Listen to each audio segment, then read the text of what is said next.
গাজায় ইসরায়েলের চলমান আগ্রাসনের মধ্যেই বিশ্ব দেখল এক নাটকীয় কূটনৈতিক পরিবর্তন। মাত্র কয়েক সপ্তাহের ব্যবধানে 10টি দেশ ফিলিস্তিনকে সার্বভৌম রাষ্ট্রের স্বীকৃতি দিল।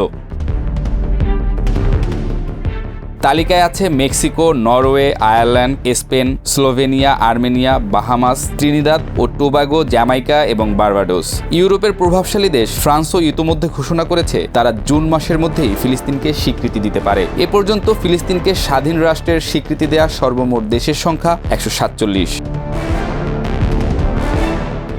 বিশ্লেষকদের মতে এই স্বীকৃতিগুলোর সময়টাই আসলে সবচেয়ে তাৎপর্যপূর্ণ।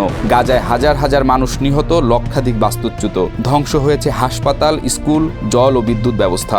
বিশ্বজুড়ে ইসরায়েলের উপর তীব্র নিন্দা ও ক্ষোভ জমে উঠেছে। এই সময়েই একঝাঁক দেশের পক্ষ থেকে ফিলিস্তিনকে স্বীকৃতি দেয়া কেবল প্রতীকী নয়, এটা কৌশলগত ও মানবিক বার্তা। এই স্বীকৃতির পেছনে 3টি প্রধান কারণ রয়েছে। প্রথমত, মানবিকতা। বিশ্ব দেখছে ফিলিস্তিনিরা কিভাবে বেঁচে থাকার লড়াই করছে। দ্বিতীয়ত, দ্বিরাষ্ট্র সমাধানের প্রতি সমর্থন, একটি ইসরায়েল, একটি ফিলিস্তিন। এবং তৃতীয়ত, বৈশ্বিক চাপ তৈরি যাতে আরও দেশ এই পথে হাঁটে এবং ফিলিস্তিনের বৈধতা আরও বিস্তৃত হয়। বান্ডেল থাকলে প্রতি সেনমানিতে টাকা বাঁচবে।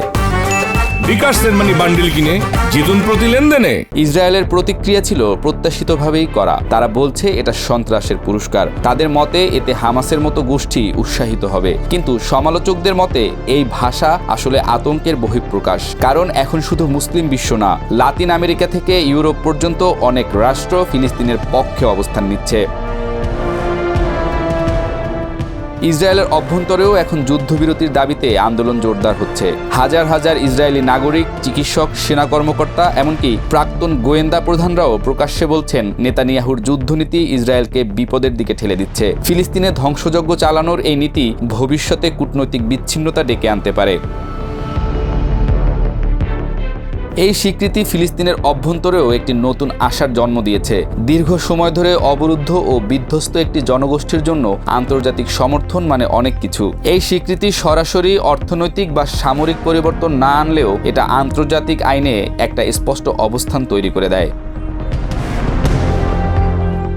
সার্বিকভাবে স্বীকৃতির এই ঢেউ ফিলিস্তিনের স্বাধীনতার পথে একটি কৌশলগত বাঁক তৈরি করেছে। যদিও তাৎক্ষণিকভাবে কোনো ভূখণ্ড, রাজধানী বা শরণার্থীর প্রত্যাবর্তন ঘটবে না, তবে এটি একটি সম্মিলিত কূটনৈতিক ভাষ্য যা বিবেচনায় নিতে বাধ্য হবে ইসরায়েল। তবে প্রশ্ন হলো, আরও দেশ কি এই পথে হাঁটবে? ফ্রান্স যদি সত্যি স্বীকৃতি দেয়, তাহলে জার্মানি বা যুক্তরাজ্যের মতো দেশও কি চাপের মুখে পড়বে না, নাকি সবকিছু আবার থেমে যাবে আরেকটি আগ্রাসনের ধাক্কায়?